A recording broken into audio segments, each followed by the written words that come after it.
हिंगोर जामा के खबर ॾींदा हलूं। क्राइम में रिपोर्टर नूर अत्तर हुसैन जावरी जी रिपोर्ट मुताबिक़ हिंगोर जा वासन लाइ हिकु बहितरीन तइलीमी इदारो साबित थियो आहे। बहितरीन तबियत रखंदड़ तइलीमदान तइलीमी मैदान में पाण मञराईंदड़ प्रिंसिपल उस्ताद नियाज़ अहमद सहतो अॼु हिंगोर जा जे स्कूल साकिब स्कूल सिस्टम हिंगोर जा में सकाफ़ती प्रोग्राम मुनक़िद कयो।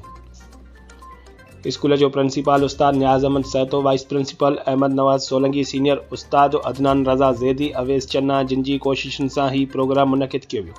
शागिर्दनि में फरहान जावरी, नबील अहमद जावरी, साकिब नियाज़ सहतो टेबलोस तक़रीरुनि में शागिर्दनि ऐं उस्तादनि जूं दिलियूं माणे वरितियूं। शागिर्दनि में फरहान जावरी, नबील अहमद जावरी ऐं ॿियनि शागिर्दनि तक़रीरूं ऐं टेबलोस में शागिर्दनि ऐं उस्तादनि जूं दिलियूं माणे वरितियूं। शाहज़ेब सहतो, यूसुफ सहतो, इरफान सोलंकी, मनान जावरी, वसीम जावरी, मेहमान ख़ास वकील इनायत सहतो, सहाफ़ी नूर अत्तर हुसैन जावरी जिन शिरकत कई।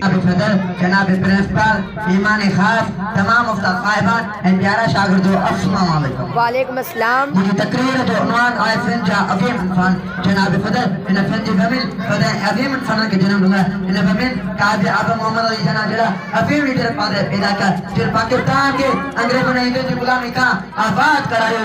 इन फ़िल्म जी फ़मिल सुल्तानी फोटो जेला लीडर पैदा कर। इन फ़िल्म जी फ़मिल मोहतरमा बेनवी फोटो जेल लीडर पैदा कयो जो पानी जान दे छदी पर कदे भी गुलामी कबूल न कई। जनाब फदल इन फ़िल्म बड़ा अदीब शायर लेखक पैदा कया आहिनि। शाह अब्दुल लतीफ़ बेताई फिल्म में, लाल शहबाज कलंदर भी फिल्म में, कोटला बहार सरकार भी फिल्म में, मोदी फजफैन मेराज के मौजूद का भरियल आहे। जनाब